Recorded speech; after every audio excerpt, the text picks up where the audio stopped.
I'm David Hamilton, and this is the process of aging out of crime. Some fast facts. Delinquent behavior increases throughout adolescence. It peaks for property crime at the age of 16, and it peaks at the age of 17 for violent crime. Both of these crimes start declining after the age of 17. Youths between the age of 14 and 17 make up 6% of the United States population, but account for 15% of all arrests. What is aging out?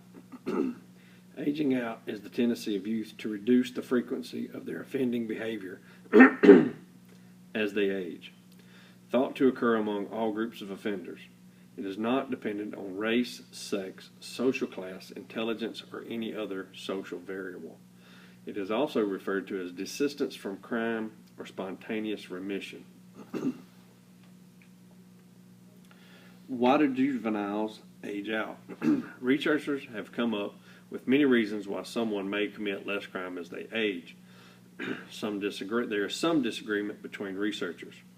The majority of juvenile offenders mature out of crime as they mature generally. Most juvenile offending is adolescence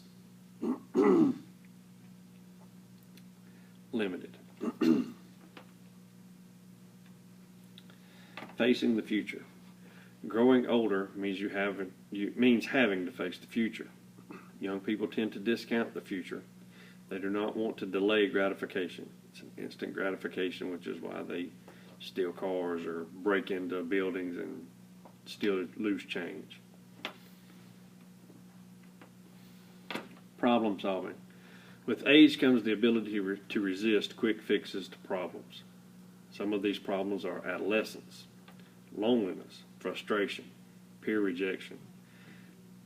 They learn non-destructive solutions to problem solving. Responsibility. Increased levels of responsibilities are inconsistent with crime. When they gain responsibility, they don't have time to commit the crimes. Some of these responsibilities are marriage, enlistment into the armed service, college or vocational school, full-time and part-time employment, parenthood. Young people with more responsibilities have less time to commit crimes. The change in personality.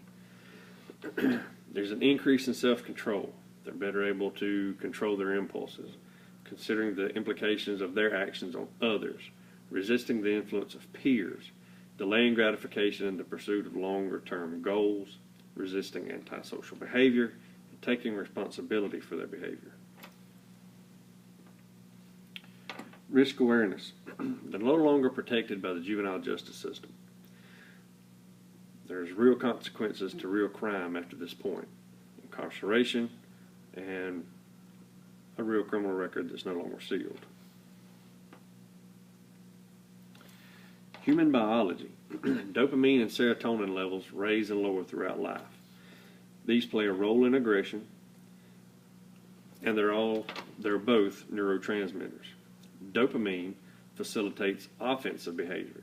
It increases during adolescence while serotonin levels decrease. Serotonin limits offensive behavior. Those levels increase during adulthood while the dopamine levels decrease. Pathways to desistance study. Investigators interviewed 1,354 serious juvenile offenders from the Philadelphia and Phoenix areas for 7 years after their convictions to learn what factors led youth to persist in or desist from offending. The study took place from 2003 to 2010. The subjects were 14 to 18 years old, and there were 21,000 interviews conducted. The results: the process of maturing out of crime linked to maturing in general. The vast majority of serious juvenile offenders ceased criminal activity by the time they were in their early 20s. Not all mature at the same rate, not all mature at the same degree. How is this information helpful? The Office of Juvenile and Delinquency Prevention, OJJDP, uses this information from studies, such as the Pathways to Desistance, to guide reform of the juvenile justice system. 7 hallmarks of a developmental approach to juvenile justice are: accountability without criminalization, alternative to justice system involvement, individualized response based on needs and risks, confinement only when necessary for public safety, a genuine commitment to fairness, sensitivity to disparate treatment, and family engagement. The aim is to have sanctions and interventions that facilitate maturing out of crime and in general. And that concludes my aging out process.